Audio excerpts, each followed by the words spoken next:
Shalom, saudara-saudari yang dikasihi oleh Tuhan Yesus Kristus. Saya Vikaris Ivon Dwi Apriana, Vikaris Resort GKE Puruk Shawu, akan menyampaikan renungan firman hari ini, Senin 22 Juni 2020, dalam kitab Perjanjian Baru, yaitu dari kitab Wahyu, pasal yang kedua, ayat yang pertama hingga ayat yang ketujuh. Namun sebelum itu, saya membawa kita untuk berdoa.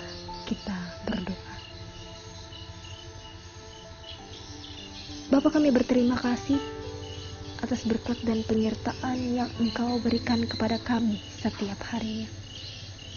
Terlebih pada hari ini, di mana hari ini kami boleh membaca firman-Mu. Pergi kami dengan kuasa Roh Kudus-Mu agar kami dapat memahami dengan baik dan kami merasakan kehadiran-Mu di tengah-tengah kami. Ampunkan kami untuk selalu merenungkan dan melaksanakan firman.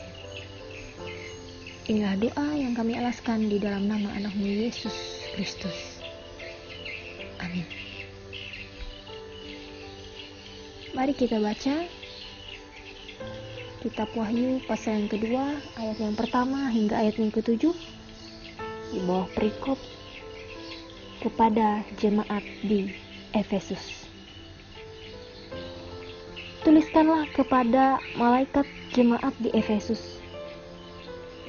Inilah firman dari Dia yang memegang ketujuh bintang itu di tangan kanannya dan berjalan di antara ketujuh kaki dian emas itu.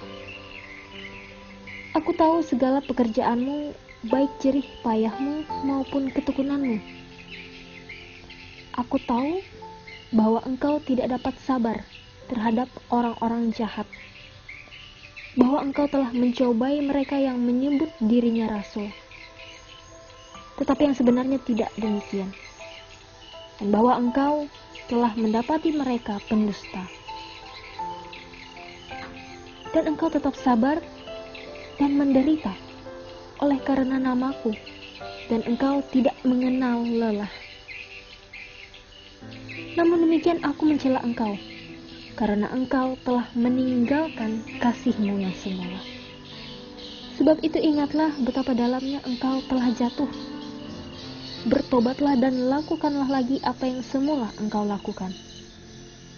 Jika tidak demikian, aku akan datang kepadamu dan aku akan mengambil kaki dianmu dari tempatnya, jikalau engkau tidak bertobat.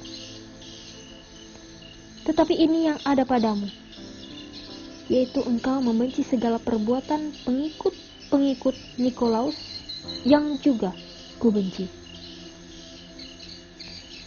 Siapa bertelinga, hendaklah ia mendengarkan apa yang dikatakan Roh kepada jemaat-jemaat.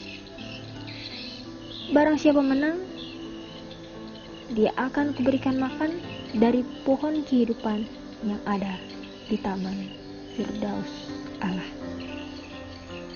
Amin. Wahyu pasal 1 ayat yang ke-11.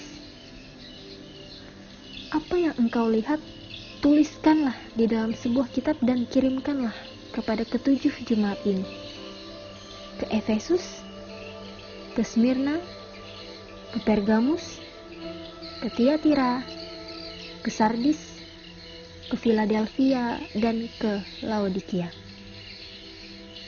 Kalimat itulah yang didengar nyaring oleh Yohanes.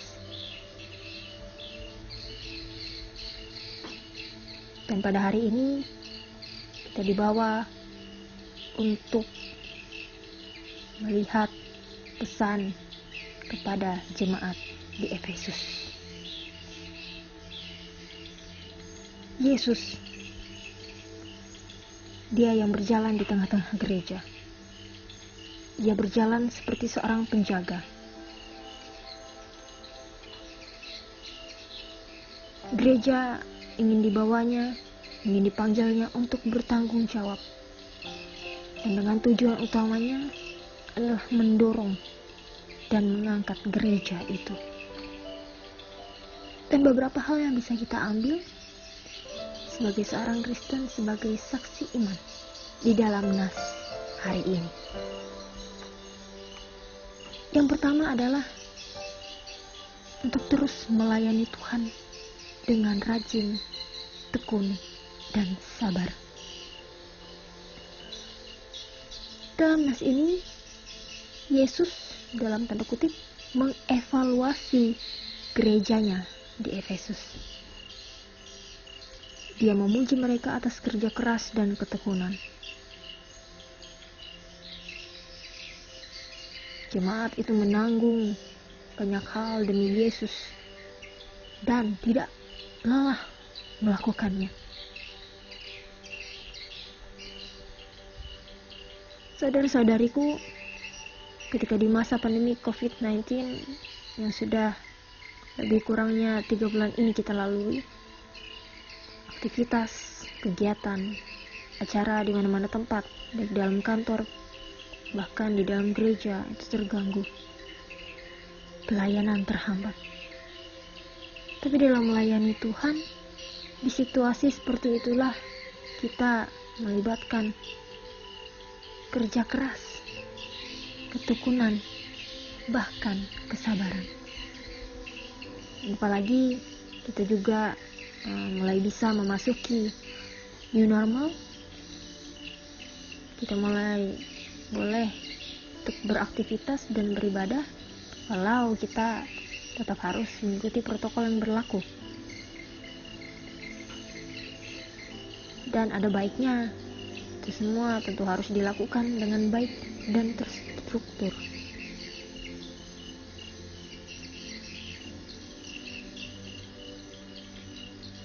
Hal yang kedua yaitu adalah untuk menjaga cinta pertama.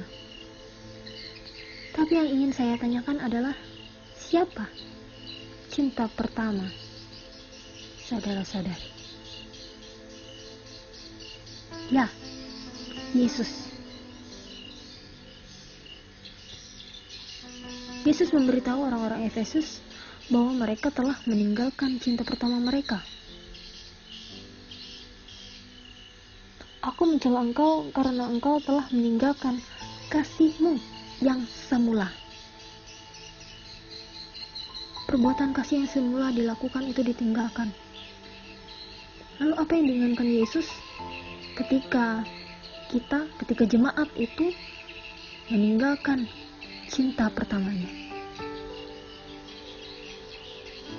Yesus inginkan adalah pertobatan.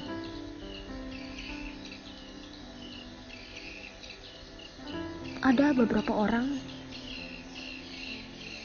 datang kepada Yesus, datang kepada Kristus dengan penuh semangat, dengan penuh antusias untuk mendengarkan Yesus, mendengarkan sabdanya, bahkan pelayanannya.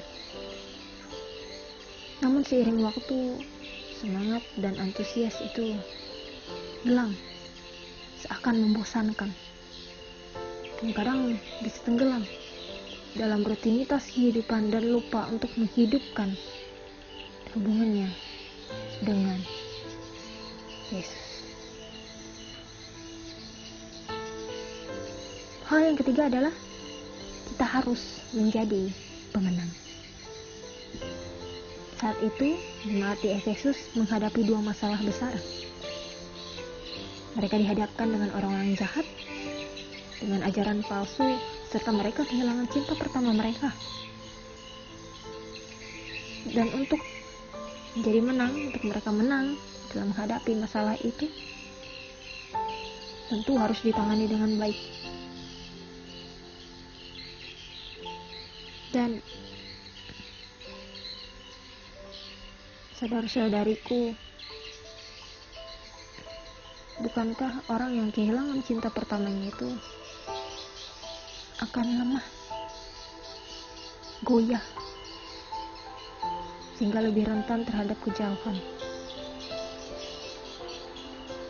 rentan terhadap kejahatan, dan jauh dari kebenaran.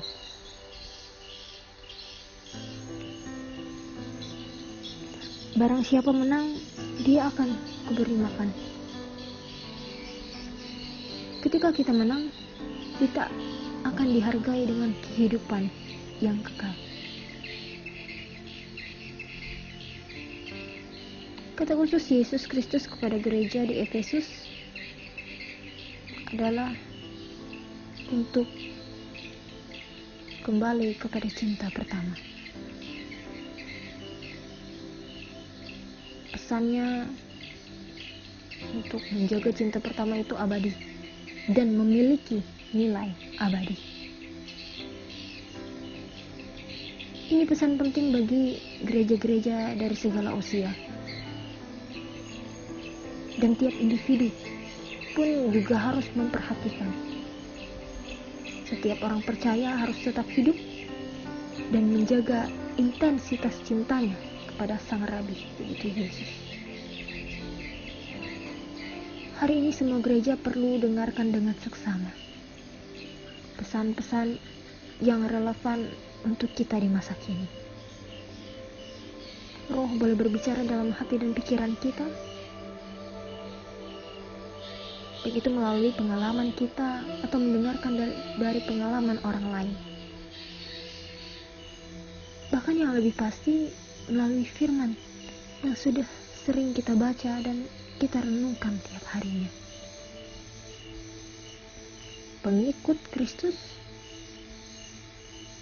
harus menjadi saksi iman yang boleh melayani dengan tekun dan tetap setia pada kebenaran. Menjaga cinta pertamanya yaitu Yesus, karena ketika kehilangan cinta pertama membuat kita harus bertobat, membuat kita untuk menghidupkan pengalaman dengan Kristus.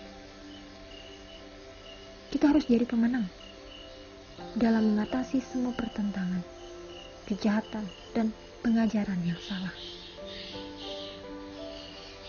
Dan bagaimana cara saudara-saudari dan saya membuat itu semua menjadi berhasil? Salah satu yang paling mudah adalah gunakan saat teduh,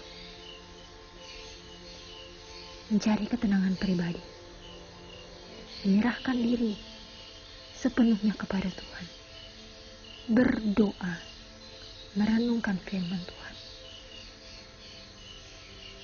Dan hal ini pula membuat kita menjaga intensitas kita dengan Tuhan Yesus Kristus. Kiranya Tuhan berkati kita dengan firman-Nya. Amin. Mari kita menaikkan doa syafaat kita. Kita berdoa. Bapa yang Maha Kasih, lebih-lebih Maha Penyayang, kami mengucap syukur atas kekuatan yang luar biasa yang terjadi dalam kehidupan kami. Melalui firman-Mu, kami boleh dibawa untuk menjadi pemenang dalam menghadapi berbagai pertentangan, berbagai pencobaan, kejahatan. Dan kami boleh dibawa untuk melayani dengan tekun, sabar, dan penuh dengan kerja keras. Kami pun boleh dibawa untuk menjaga hubungan baik kami dengan Engkau, Bapa, sebagai cinta pertama dalam kehidupan kami. Dan biarlah kami boleh bekerja dengan baik, beraktivitas dengan baik. Melalui itu, sehingga semuanya boleh menjadi saksi iman yang sesuai dengan kehendak-Mu. Dan kami percaya kuasa Tuhan melalui Roh Kudus boleh bekerja dalam kami untuk menjalaninya. Engkaulah Tuhan yang membawa keselamatan dan memberi pertolongan, sehingga hanya Engkaulah satu-satunya yang boleh kami andalkan. Saat ini kami berdoa bagi gereja-Mu di berbagai denominasi. Biarlah di masa pandemi COVID-19 yang memasuki masa new normal ini, gereja-gereja-Mu boleh bekerja sama untuk meninggikan dan membesarkan nama Tuhan.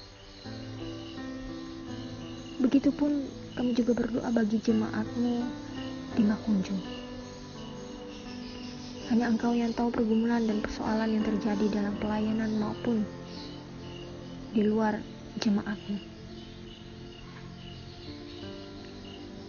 Di dalam kehidupan tiap orang di dalam jemaat ini, kami percaya Tuhan menjaga, Tuhan memelihara kehidupan kami dan mereka yang ada di sana. Bapa, Engkaulah yang memberikan kebaikan dan berkat kemurahan yang boleh dinyatakan dalam kehidupan kami sampai saat ini, dan selalu dinyatakan dengan ucapan syukur dan sukacita. Kami menyerahkan hidup dan kehidupan kami ke dalam tangan pengasihan-Mu. Di dalam nama Yesus kami berdoa. Amin.